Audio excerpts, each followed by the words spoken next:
Help us keep the Product Porch lights on by giving at patreon.com/theproductporch. Please review the podcast on your favorite platform. Your reviews help new listeners discover us. Thanks. Knowing who your customer is. And here's what's sad. In that case, they know exactly who their customer is. Oh, yeah. And it really quickly becomes knowing who your victim is.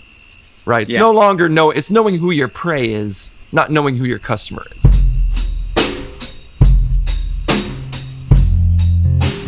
Welcome to the Product Porch with Joe Golly, Ryan Cantwell, and me, Todd Blockier. Our topic today is the dark side of product management. We'll discuss product superpowers like user empathy and storytelling, and consider how these can be used for evil, often unintentionally. Now settle in, folks, because on the Product Porch, every topic is a product topic.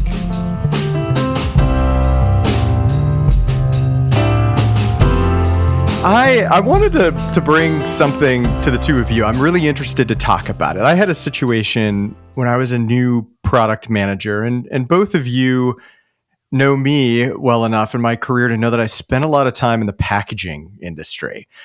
And you can't talk about packaging without talking about environmental impact. It's something that a lot of people are interested in. And in the time that I was a product manager, and the company I was working for was like, that's what we did, was plastic bags.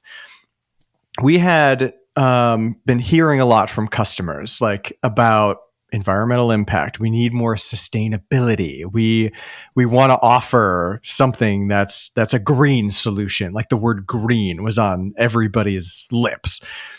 And that, me, as like the new guy, I'm hearing these things thinking like, oh, this is going to be so easy. Like, we've got it. Like, we're going to come up with a green solution. So as we were looking to see what options do we have available to us, we found this vendor of an additive that goes into your plastic. So it goes straight in and it makes it biodegradable. Mm-hmm. So we hear this and we get really excited. Like, oh, this is going to be great. It's going to make our plastic biodegradable. It's going to lean into that environmentally consciousness. And we're going to have a product that differentiates us from the competition. So I sold this idea to the leaders and they loved it. We went through tests and trials and we developed it and we go to market. Only I missed some things, guys. What I missed was the fact that kind of the scientific ground that this biodegradable additive stood upon was shaky at best. Like, they really couldn't prove that it made it like really biodegradable. And it was successful. I mean, customers were buying it. It in fact like solved for the need, like the desire that was out there. And I was really uncomfortable. Like, me as a product manager, like, how do we go about this? Because on one hand, I've got a business that I'm serving who's giving me a high five. Like, they were like, Ryan, you did it. Like, this is an awesome thing. You and the product team. It wasn't just me. I got to qualify that. There was a team of us. But on the other hand, I'm thinking about like, what would our customers think, or what is the true implication to the environment of us doing this? Is it maybe even worse than it would have been without doing anything at all? Well, I have a question first off. So there's a couple of things you said there. It sounds like what you're alluding to is you accidentally participated in the dark side of product management. You accidentally used the Jedi forces for evil. You said something right off, which I'm curious about, is it's solved for the need. Like, what need was that it solved for? Ooh, okay. This is a really good question. So the need at face was give us things that are green.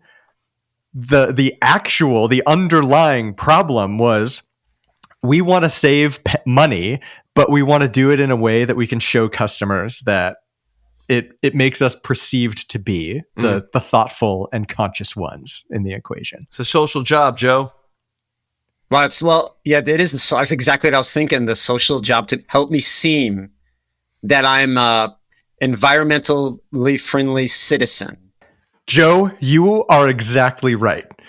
Jobs to be done can be a product manager's superpower, whether it's functional, social, or emotional. They help us understand how we create value for our users. So I think of I've heard both of you say this before in the past. You'll say that's your superpower, or just this is a product management superpower. So here's the idea. Here's my game. I want you to use the following product superpowers for evil. And what I mean evil here I mean unethical, misleading, or self-serving, right? So not necessarily illegal, but any of those things, we'll call it evil in this case. So how do you want to do this? Do you want me to give you all of them and you just pick one, or do you want me to go one at a time? Let's do them one at a time. One at a time? Okay. Yeah. And then tell me how you could use this power for evil. And if you've seen an example before, share the example. Okay. First one, being able to empathize with users. How do you use that for evil? That's only got to be good, guys. It's empathizing. It can't be bad. All right. I think I can take a swing at this one, Todd. Good. So I'm going to try to use this for evil. And I could use 2 words to give you my answer. Confirmation bias. I am going to go empathize with users, but only hear what I want to hear and do the things I want to do or my business wants to do. And I'm empathizing with them, right? You also see this in travel websites, right? We always tell our families, friends, book directly with the supplier, book with Delta, book with Southwest, whatever. But there's a multitude of these lowestcostfinder.com, right? Where they claim to give you the lowest price. So last year, my parents were going to come out and visit. And my dad, instead of booking on Southwest.com, he just, he does a Google search and he comes up with this shady website that's like $30 less than Southwest. So he books it, right? He ends up having to have emergency surgery. Now I call Southwest. They're like, I'm really sorry, but you booked it through this other company. You're gonna have to cancel through them. Well, this other company doesn't have a customer service phone number on their website. They don't respond to social media, right? You have to. Whoever built this knew exactly what they were doing. Right. They knew exactly what they were doing. They could offer the lowest price because their overhead was lower. But in return, it's like the worst customer experience known to mankind. And here's what's sad. In that case, they know exactly who their customer is. Oh, yeah. And it really quickly becomes knowing who your victim is. Right? It's no longer it's knowing who your prey is, not knowing who your customer is. Yep. Here's my second one. Let's go to the second one. Storyteller. This is storytelling with data. It's a product management superpower, being great at storytelling with data. I'll go first again, Joe. I think to me, this one's the obvious one. You can make data almost tell you anything you want it to tell. Hey, wait, numbers don't lie, Ryan. What are you talking about? Numbers don't lie. But people do. But okay, so you can make them. And I'm not just talking about fabrication. I mean, I have said the words, Todd, you're right. I have said the word storytelling is a superpower. And if we're wielding that superpower for evil, because what is storytelling? I heard, oh my gosh, and I forget who it was, and I loved this quote. Stories are data with a soul. Are we making that soul twisted, or are we making it pure? Okay, so if we take this data and I give it a soul, a story by its very nature is manipulating somebody's emotions. That's the point. Yeah. So if I want to manipulate them to think the thing I want them to think, and that thing maybe isn't a full understanding. Maybe I think I'm doing the right thing here. I'm not very intentionally I'm getting them. This is it. But I'll give a real example. I have seen product managers not have enough data, use assumptions to give their story a soul. And that was with very evil intent. Like, instead of recognizing something, that's my assumption, and calling it that's the more malicious route of like using that superpower for evil. So I think in this case that the using storytelling for evil is to get people to make decisions and behaviors based upon not 100% fact. Like, it's not fact and evidence based. That's the evil. Well, so let me build off of that. When all of us have talked about, okay, what is the role of the product manager? What are those soft skills, right? We talk about how, as product managers, we inspire, right? We're like the general of an army. We lead. We have to get all these people from all these different parts of the business to march along with us.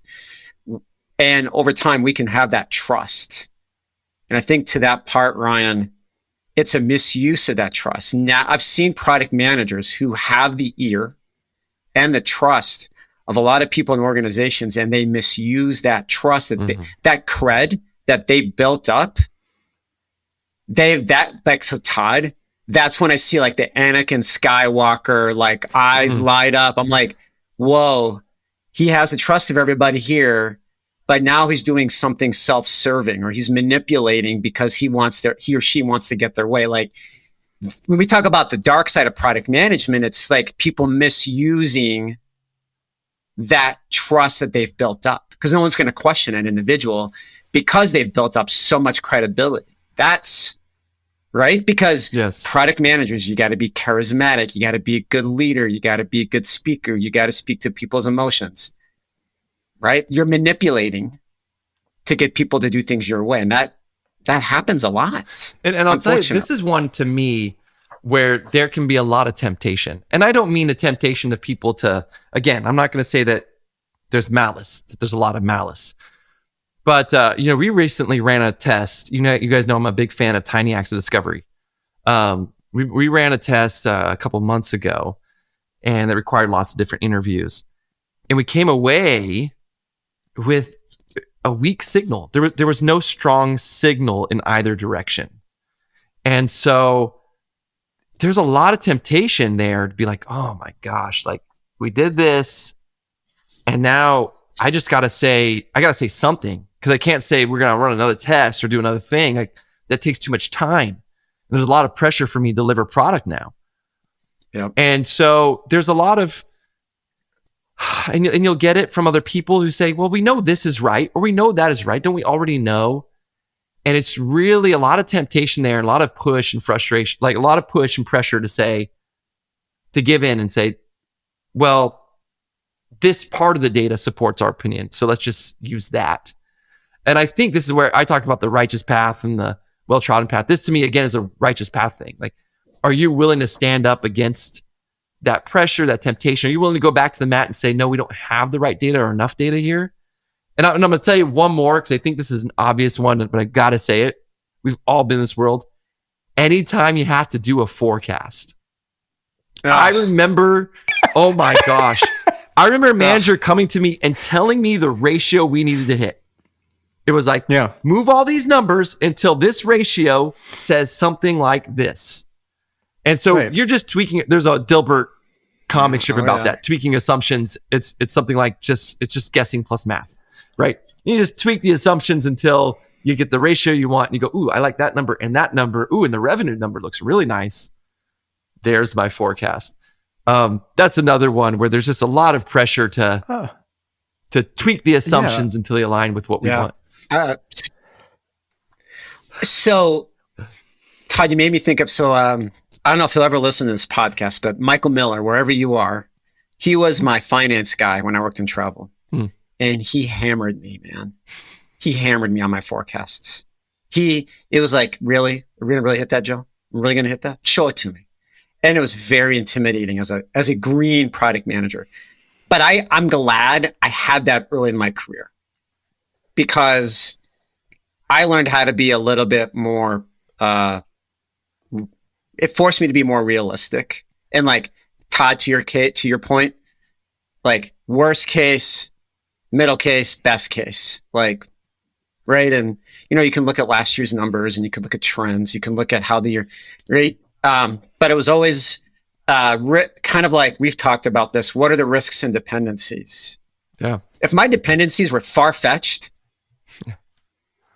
right? I would call that out, or my risks were really high risks. This is going to go really well if we can get The Rock to like these three things have to hit the same. It's like if you ever saw Superman 3 where Richard Pryor, and remember they had to hit the key and they had to turn the key at the same time in order to detonate the bomb, right? It's like three people have to be like connecting at the same time and turning it. It's like. So I think I came at it out of fear. I'm like, I don't ever want to be known as someone who's over, because they're not going to trust me. I needed to build up trust. But in this economy, in this market, I don't envy product managers because they are under the gun. Right? Shareholders are breathing down their necks. They're breathing down the necks of their product managers' bosses. Right. Because I want something rosy to tell their investors or their shareholders. It's an unenviable position to be a product manager right now and have to be confident in any kind of forecast that you have. It's true. And I want to go back to that point. I'm going to put a pin in that because I'd like to end there. But before we do, I had 5 of these. I'm just going to do one more. You guys are tied, by the way. You both have 275 points. I don't know if you realize that. The game's going well. So we'll make this a tiebreaker. Show on ESPN, Around the Horn. So this one, I just think this is an interesting one. So I picked this. This was my last on my list, but I'll pick this one. The planner. This is the person who has the organizational and project management superpowers. They are just extremely good at planning, scheduling, getting things in line. Tell me, can you use that power for evil? So I'm going to approach it I'm sorry, Joe. I've responded first every time. No, it's all right. Go ahead. So it's in the organization where there is a clear definition between the product manager and the project manager. My goal, like for evil, is to be very self-serving and get my project pushed through. But then it's their responsibility to execute. So I am going to say, well, this shouldn't be that hard for these reasons. I talked to maybe one person or a few people on the engineering team, and they said it's going to take this long. So project management, go do it. And that's kind of, it's the adage of throwing them under the bus. Go. Yeah, you're basically using it as a way. So, okay, all right, now I got it. You're using it as a way to get rid of somebody else because you want to show that they're underperforming. So by not hitting the date, you can place the blame on somebody else. That is true. I've seen that. That is true evil. Yeah, that is true evil. Where you're like, well, I set a date and, Ryan's my lead engineer. And, even though the scope changed, the complexity changed, we had to put out this fire, but you said we were going to hit this date, Joe. Oh my God. Well, it's his fault, right? That's how you can use that as a superpower for bad. Joe wins. He wins. Well, what's funny is I was going to say, I was going to give it to Joe because Joe went full Lex Luthor, bringing back the Superman reference. On the last one, Joe went true evil. So Joe wins. I'll bring up mine too. I thought of one too for the planner. And I see this. It's numbers. It's all in the numbers. Prioritization. Prioritizing things. Yeah. Some of these people that have these project management superpowers are very good at tweaking the weights and tweaking the factors to make sure that what they want gets through and gets prioritized. I've seen people play that game. So I think I think Todd, you and I have had some good conversations working together on prioritization models, right? I mean, obviously all of us have our preferences, but like we tell anybody that's in the product management space, you can manipulate it. It's whether or not you go into it with a sincere approach.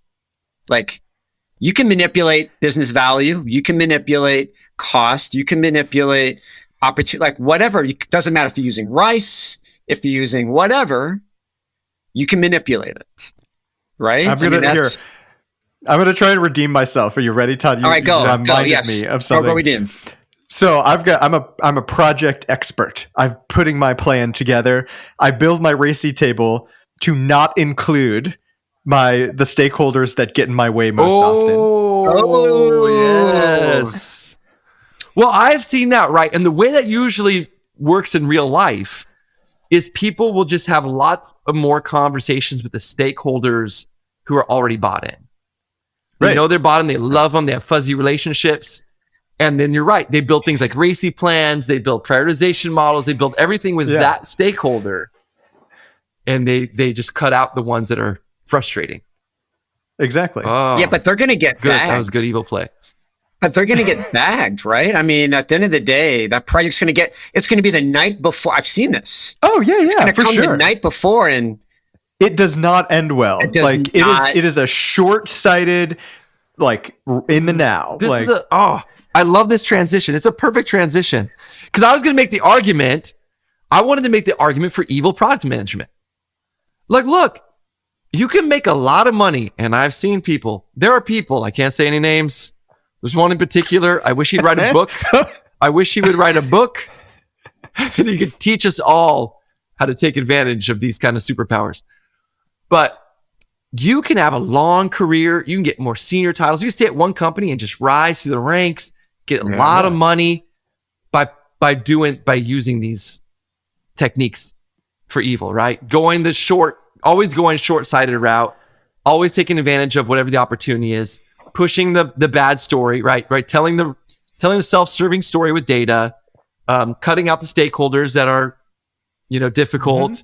Mm-hmm. You could get pretty far at this. So my question to you was going to be, and I think you're already going there, is why not? Like, why wouldn't I do that? Why shouldn't I do that? Just because of my righteous nature? Why should I not pursue the dark side of product management? Why shouldn't you, or why do people do it? Why shouldn't I? Well, I don't want to go down any kind of moralistic path, right? But I'm at that point in my life where I have 2 teenage daughters. They know what's going on in my life, in my career. I talk about it at the dinner table. I'm raising them to be good human beings. I want them to marry other really good human beings and raise little human beings, hopefully, right? Right. I want to be proud. I want to one day I want to be proud of what I've done with my legacy. But not everyone's hardwired like that. They're going to look at it like I provided for my family. Right. We have a nice retirement. I have nice cars. Okay. So, Todd, I'm gonna give you an answer that neither of you might expect. Like, for my whole life, I've been the guy with like, oh, Brian, you can trust him. He's got it. Fair. I would trust her. We trust her. It's a smile. It's the winning smile. Absolutely, it's that winning smile. Yeah. Todd, to answer your question, I want to try to bring this back to why not just do that? Because you can get ahead and do these things. But I think it's easy, like the obvious, and it's easy to say, but it'll only get you so far. I don't know if I believe that. Like, I don't think that's true. But I think there is a reason not to, and that is because it's could potentially like do more. Like it's a more significant multiplier, right? Like if I go, instead of saying like, all right, I'm only 60% sure my forecast is right, it's going to take me another the X amount of time and effort to get to 80%. Instead of like coming in hot to the leadership team and being very confident and like you're kind of omitting maybe like some of the risk that may be associated with that. Think about, is 3 weeks and a little bit more of my time worth getting it wrong? Like, instead of trying to say, I just need to move past it and going forward, because it starts to like magnify over time. So I think you're trying to connect the same thought I had. So like Joe's why, like Joe made his why really clear. Like my why, I'm thinking about my legacy. I'm thinking about who I am. I'm thinking about my character. That matters to me. And then Ryan, you're saying, think beyond yourself, like go past yourself and like what happens next. Here's what I think about. It reminds me of a time I'm sitting in a room. I'm working at a nonprofit at the time. This is when I realized I'm not a nonprofit guy. I'm sitting in this room, and the executive director is inspiring everyone, big smiles, excitements, fists in the air with, if this helps just one person, it was all worth it. And everyone's like, yes. And I'm sitting in the room going like, oh, I mean, this is a lot of money and a lot of time. And if we help just one person, we probably did it wrong. Like, we need help more than one person. Anyway, I obviously was a bad fit there. But here's my point. What do I love about product management? What do I want? What's my why? I want impact. I want to make a difference. And I honestly believe, while not all people might be extremely ethical, I do believe most people in product management want to have an impact. Mm-hmm. They want to build something that's meaningful to someone, that affects the business in a positive way and affects the customer in a positive way. And so the one thing I will say is, while those tactics might be self-serving, if your goal is to have impact, I don't think you can go very far by constantly abusing the dark side powers in product management. Todd, I want to help all the product leaders out there listening to this. How do you identify when your employees are looking for impact, but they're doing it in that self-serving way? How can we point them towards the true north of being a light side product manager? So I think we have to, so it's that culture of like having that safe space, that culture of fail fast and learn, that culture of, I think, to use your term, the tiny acts of discovery, like being curious and asking questions. I think as product leaders, we have to ask questions. I don't like the term, because I heard it a lot at my former company, but trust but verify.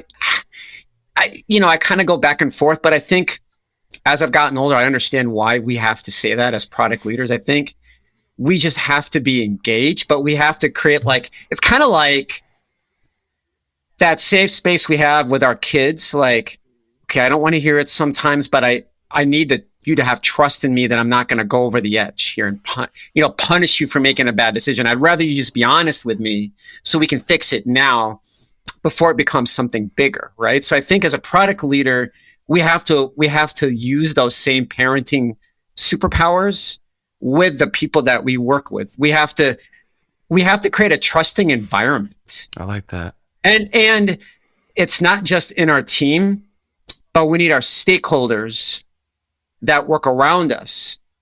We need them to buy into that. And that's not going to happen overnight. That's a cultural thing that takes time. So I think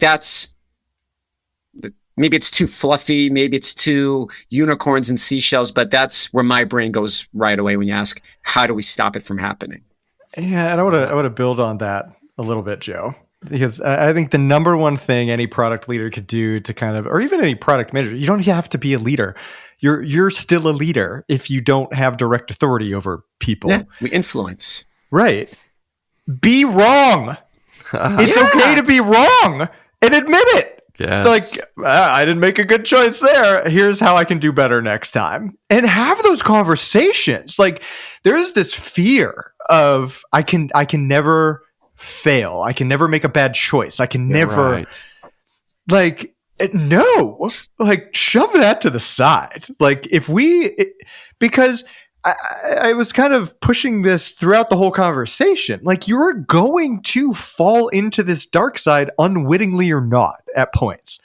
The best you can do is acknowledge that you've done it. Right. So number one, be wrong. I think that's how we do it. And then have that, like, that culture to recognize the wrong is what's important. And Joe, you said fail fast. Like, there's that product culture of we want to We want to learn by doing and things like that. And it's the same thing, but for human behavior. Like, I tried it, it didn't work, and I'm going to say so. Like, instead of kind of quietly keep my head down and not talk about it. Right. Yeah. I love that. I love the openness. We got to be open about failure. We got to lead by example. We got to accept that, create like a growth mentality kind of environment. I love that. The other thing I would add is consider what you're asking for and what you're rewarding. Are you rewarding the short term all the time? Are you celebrating just the short term? Are you celebrating the overnight work, the beautiful project plan, the 10 nuggets of output that you got that week? Is that what you're celebrating? If so, you're probably going to get this type of behavior. You got to be able to look long term and say, I'm going to celebrate Ryan. Ryan came and said, I got this wrong. We went down the wrong path. We got to turn around. I'm going to celebrate Joe. Joe went out and he came back and said, I learned something.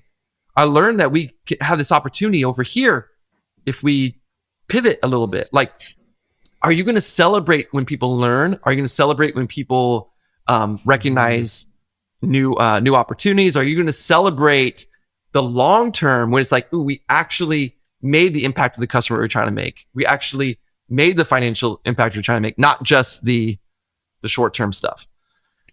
But I'm going to challenge all of this. Okay. Let me challenge this, right? I think we all know when we log into LinkedIn, it's a depressing state right now because we see a lot of unemployed product managers. Okay. And the reality is many of us have to live in the now in order to keep our jobs, in order to keep afloat. Todd, how do we possibly avoid, like, is there a balance? Right? Because I love this question. We're talking about a Pollyannish, like, think about the long term, right? That's not critical of anything, but like and Ryan and you and I were talking about this too, like reality versus I got to put food on the table. Yeah. For my family. So if this is what I got to do to keep my job and put food on the table and pay my mortgage, then this is what I'm going to do. Like, our market environment makes it really difficult to say, let's think about the long term. How do we reconcile that? I have a story about that. So I sat in that seat.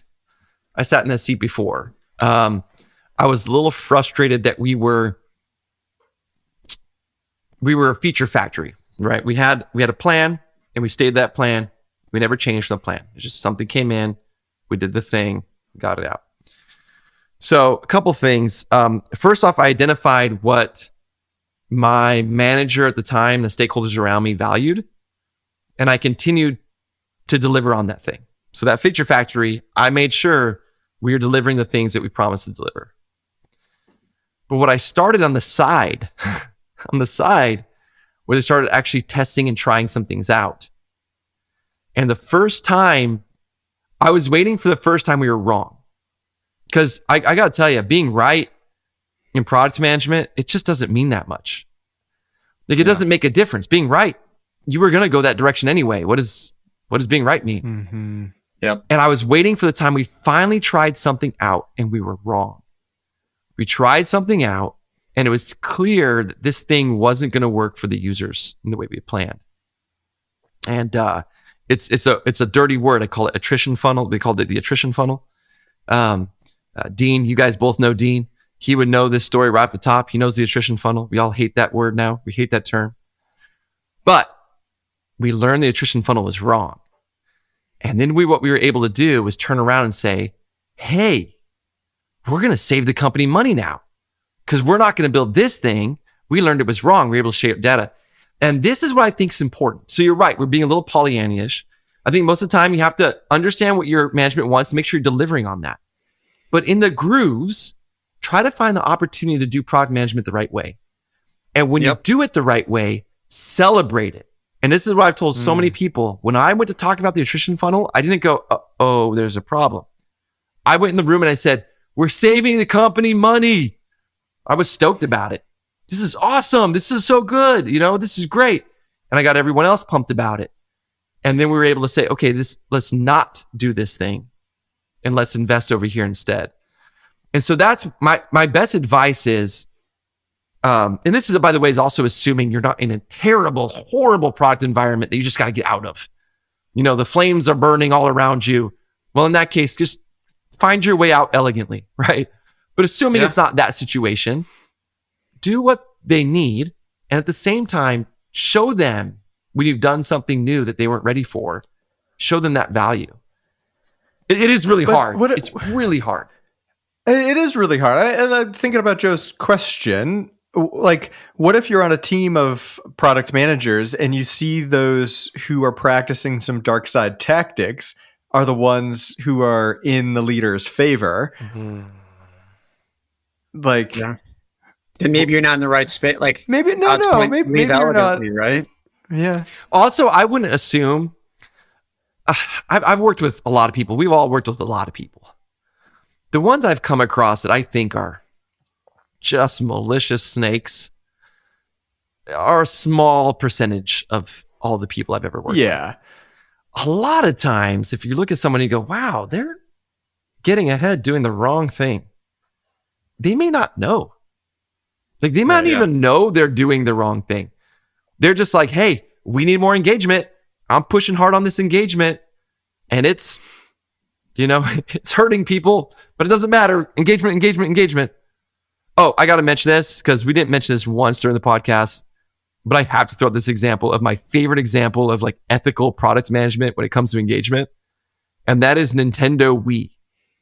I don't know if you've ever played Nintendo Wii. And once you've played for a while, it's like, hey, you want to take a break? Why don't you get outside for a minute? There'll be like a message that pops up. And I'm like, no, I want to keep bowling. I want to go outside. But anyway, I just love the fact that Nintendo baked that in as like the anti-engagement feature. Yeah. But fantastic. Anyway, my whole point being there, I think there's far and few between people like that. Most of the time, it might be people who don't know how to do it right. And maybe if they saw it done right, they might jump on board with you. Yeah. Mm-hmm. Using it in the grooves. I like that, Todd. It's like, you're right. Sometimes you're going to just have to keep being that feature factory. And there's nothing wrong with that. I think sometimes people misconstrue even like what we're telling. I'm like, no. You got to take care of your priority is your family, right? You got to do what you got to do. But if you really, love being a product leader, product manager, want to grow, okay, you're going to have to find those opportunities, right? You're going to have to squeeze those in somehow. And then eventually, because it's a process, right? It's not a sprint, it's a marathon. Like all the catchy terms, all the, hackneyed words we use, it is. And product management is the same way. I love it. All right, guys, let's do this. Let's give our takeaways. Who has a takeaway or two they want to share? My takeaways. Here's a couple. I'll share a couple of mine. I'll go first. Here's a couple of mine from this conversation. One, I don't think the dark side of product management is always intentional. I think sometimes we unintentionally do some dark side things. We can recognize them, get over them, move on. That's okay. The other big one is that, I'll just use the word intentional again. If you really want to avoid dark side product management, you have to be intentional about learning and getting different opinions, seeing different points of view. So if you want to avoid that confirmation bias, you want to avoid telling stories without having much data or too many false assumptions in your plans, one thing that can really help there is being intentional about finding the right data, being intentional about challenging your own opinions. Yeah, I think as I'm thinking about it, the words that come to my mind are awareness. Like, be deliberate and aware about everything you're doing, whether that's like in a product management function and you're making decisions about how we go about things, or you're a leader trying to foster a sense of, like Todd, you were talking about a lot. I always characterize it as you do what you measure. Like, make sure like you're celebrating the right things and maybe not the wrong ones in some cases. So I think it's that having just general awareness of the differences between the dark side and the light side of product management is the best place to start? So I want to build off of what both of you said. So my 2 words are vulnerability and transparency, right? I learned the hard way what happens when you're not vulnerable, right? As a seasoned product leader, I thought I had to be like pristine. I had to be perfect. I couldn't show any kinks in the armor, right? And I was so wrong. So once I got comfortable being vulnerable, like to all of your point, we don't know everything. We're going to have to go out and get some answers. There are going to be risks. There are going to be gaps. And I think being vulnerable and honest and like to that transparency, like we talk about avoidance with stakeholders, which it's like the easiest thing to do. It's like, if you don't want to get no, I'm just going to avoid talking to Rick over here or Tom until the very last minute because I don't want to get no, but it's not going to really help the situation, right? Like, you don't talk to Tom unless you're okay with getting no. Yeah. And it's like, okay, if you think you can't counteract what he says, then you're not ready. Right? So For sure. those are my key takeaways, my 2 keywords, kind of build off what you guys said. Well, this is fun, guys. Yeah, I always have fun with these conversations. Good luck. Stay on the light side. That's right. You too. See you guys around. Thank you for joining us on the Product Porch. We release new episodes every 2 weeks. You can also find us on LinkedIn for more content. We offer a special thank you to AJ and Jack Blockier for the music. The views and opinions expressed by the hosts of this podcast are their own and do not represent nor necessarily reflect those of their employer.